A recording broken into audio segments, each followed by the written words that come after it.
கிராமத்தில் எறும்பு புற்றில் கைவிட்டால் என்ன ஆகும் என்பார்கள். அந்த கதைதான் பாஜகவிற்கு ஏற்பட்டுள்ளது.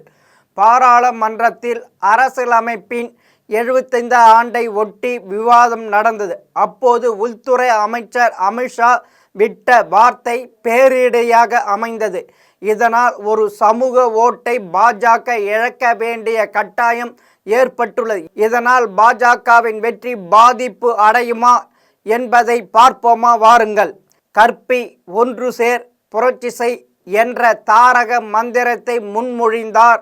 அது மட்டுமல்ல, அதன் வழி வாழ்ந்து காட்டியவர் சட்ட மாமேதை அம்பேத்கர். அவர் மறைந்து பல ஆண்டுகள் கடந்து விட்டது. அன்று இந்திய மக்கள் மனதில் அம்பேத்கர் பற்ற வைத்த புரட்சி தீ அவர் இயற்றிய அரசியலமைப்பின் வழியாக இன்னும் எரிந்து கொண்டிருக்கிறது. அதுவும் கடந்த 2 நாட்களாக அம்பேத்கரின் பெயர் இந்தியா முழுவதும் ஒலித்து கொண்டிருக்கிறது.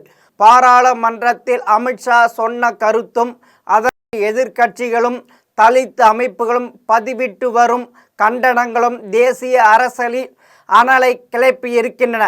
மாநிலங்களவையில் பேசிய உள்துறை அமைச்சர் அமித்ஷா இந்த காலத்தில் அம்பேத்கர் அம்பேத்கர் அம்பேத்கர் என அவரின் பெயரை கோஷமிடுவது பேஷனாகிவிட்டது. இத்தனை முறை அம்பேத்கரின் பெயரை கூறியதற்கு பதிலாக பகவானின் பெயரை கூறியிருந்தால் காங்கிரசுக்கு சொர்க்கத்திலாவது இடம் கிடைத்திருக்கும் என பேசியிருந்தார்.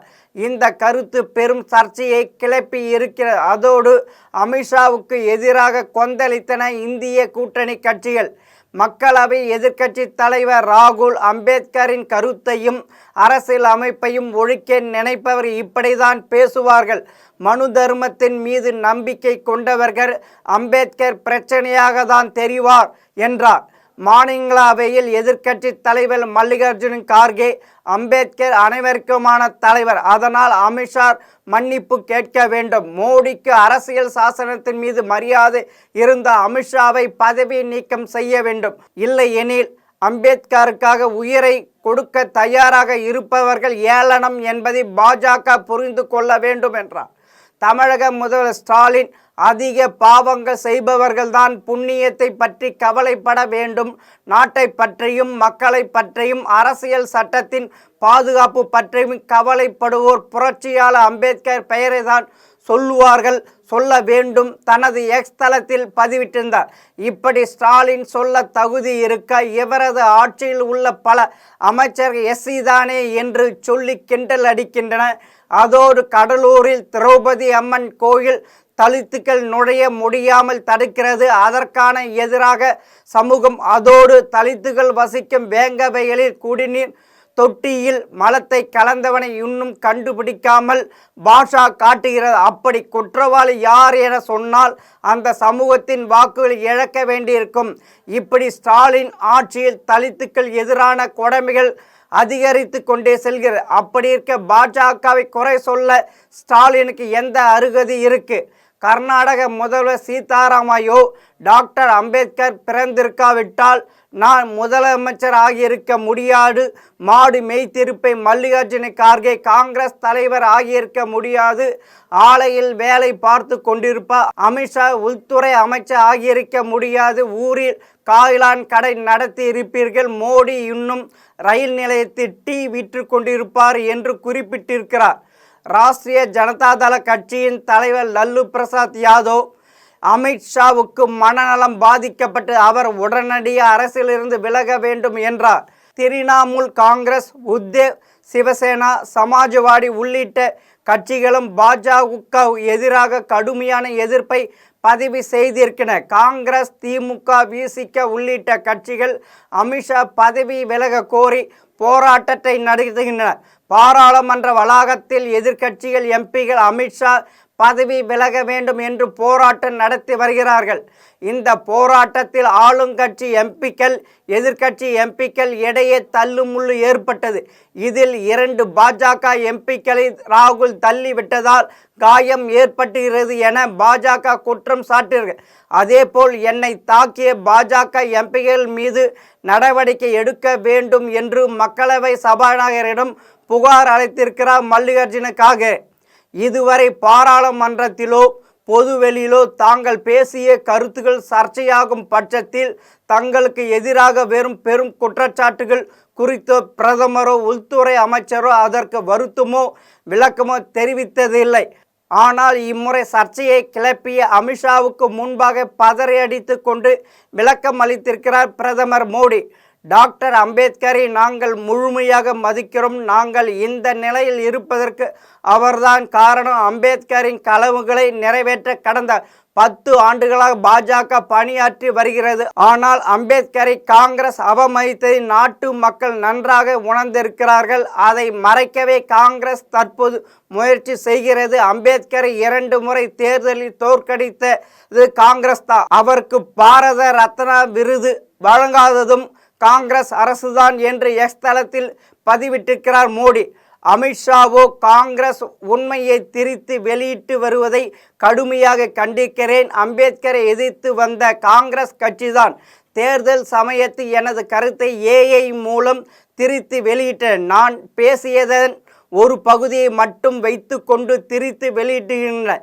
கார்கே என்னை ராஜினாமா செய்ய சொல்கிறார். அதுதான் அவருக்கு மகிழ்ச்சியை ஏற்படுத்தும் என்றால் நான் ராஜினாமா செய்யக்கூட தயார். ஆனால் அது அவரின் பிரச்சனைகளை தீர்க்காது என்று விளக்கம் கொடுத்தார். அமித்ஷாவின் சர்ச்சை கருத்து விவகாரத்தில் கடும் எதிர்ப்புகளை பதிவு செய்த அரவிந்த் கெஜ்ரிவால் பாஜகவுடன் கூட்டணி வைத்திருக்க ஆந்திர முதல்வர் சந்திரபாபு நாயுடு, பீகார் முதல்வர் நிதிஷ்குமார் ஆகியோருக்கு கடிதம் எழுதியிருக்கிறார். அதில் பாபா சாஹேப் அம்பேத்கர் ஒரு தலைவர் மட்டுமல்ல, அவர் நமது நாட்டின் ஆன்மா. அம்பேத்கரை வணங்குபவர்களால் இனி பாஜகவை ஆதரிக்க முடியாது. பாபா சாஹேப் அம்பேத்கர் அவமதித்த அமித்ஷாவை நீங்கள் ஆதரிக்கிறீர்களா? பாஜகவின் இந்த அவமதிப்புக்கு பிறகு நீங்கள் ஆழமாக சிந்திப்பீர்கள் என்று மக்கள் எதிர்பார்க்கிறார் என தெரிவித்திருக்கிறார். இப்படி கெஜ்ரிவால் கேட்டது அரசியல் இருக்கிறது. விரைவில் டெல்லிக்கான சட்டமன்ற தேர்தல் நடக்க இருக்கிற இந்த முறை அவர் வெற்றி பெறுவது கடினம் என அரசியல் நோக்கர்கள் சொல்லுகின்றனர். அதை தடுக்க இதை உதவுமா என்று கல் எறிந்துள்ளார். அதை தவிர வேறொன்றும் இதில் இல்லை. இதை பற்றி சில அரசியல் பார்வையாளர்கள் அம்பேத்கர் அனைவருக்குமான தலைவர் என்றாலும் சில அரசியல் கட்சிகள் அவரை முன்னிறுத்தி தலித் மக்களின் வாக்குகளை அறுவடை செய்ய முயல்கின்றன. அந்த வகையில் டில்லி சட்டமன்ற தேர்தலில் தலித் மக்களின் வாக்குகளை அறுவடை செய்யும் முயற்சியில் இறங்கி இருக்கிறது பாஜக. அங்கு காங்கிரஸ், பகுஜன் சமாஜ் கட்சிகளின் வசம் இருக்கும் தலித்து வாக்குகளை தங்கள் பக்கம் திருப்ப குழுக்கள் அமைத்து தலித்து மக்கள் வசிக்கும் பகுதியில் தீவிர பிரச்சாரம் மேற்கொள்கிறது பாஜக.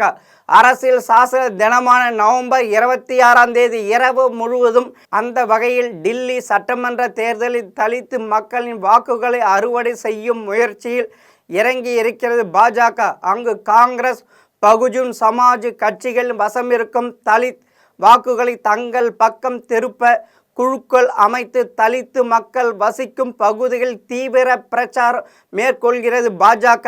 அரசியல் சாசன தினமான நவம்பர் 26 இரவு முழுவதும் டெல்லியில் தலித்து மக்கள் வசிக்கும் குடிசை பகுதியில் தங்கியிருந்து அந்த மக்களுடன் உணவறிந்து அவர்களின் குறைகளை கேட்டிருக்கிறார்கள் பாஜக நிர்வாகிகள். வேறு சில மாநிலங்களும் காங்கிரஸ் வசமிருந்த தலித்து மக்களின் வாக்குகளின் கணிசமான அளவு பாஜக பக்கம் திரும்பி இருக்கின்றன. பாஜகவுடன் கூட்டணியில் இருக்கும் தெலுங்கு தேசம், ஐக்கிய ஜனதாதளம், லோக் ஜனசக்தி, இந்திய குடியரசுக் கட்சி ஆகிய கட்சிகளுக்கு கணிசமான தலித்து வாக்கு வங்கி இருக்கிறது. அமித்ஷாவின் இந்த சர்ச்சை கருத்து அம்பேத்கரின் பற்றாளர்களிடம் பெரும் கோபத்தை உண்டாக்கி இருக்கிறது. இதனால் என்டிஏ கூட்டணியின் வாக்கு வங்கிக்கு ஆபத்து வந்துவிடுமோ என்ற பதற்றம் பாஜகவிடம் தென்படி. அதனால்தான் பிரதமரும் உள்துறை அமைச்சர் உடனடியாக விளக்கம் கொடுத்திருக்கிறார்கள். இது தேசிய அளவில் பாஜகவுக்கு ஒரு பின்னடைவு ஏற்படுத்தியுள்ளது என்கிறார்கள். இதனால் பாஜக இனிவரும் காலங்களில் தலித்து வாக்குகள் கிடைக்காமல் போகலாம். அதோடு பாஜகவின் வெற்றி பாதிப்பு நிச்சயம். அதனால் பாஜக எதை தின்றால் பித்த தெளியும் என்ற நிலைக்கு தள்ளப்பட்டு இருக்கிறது.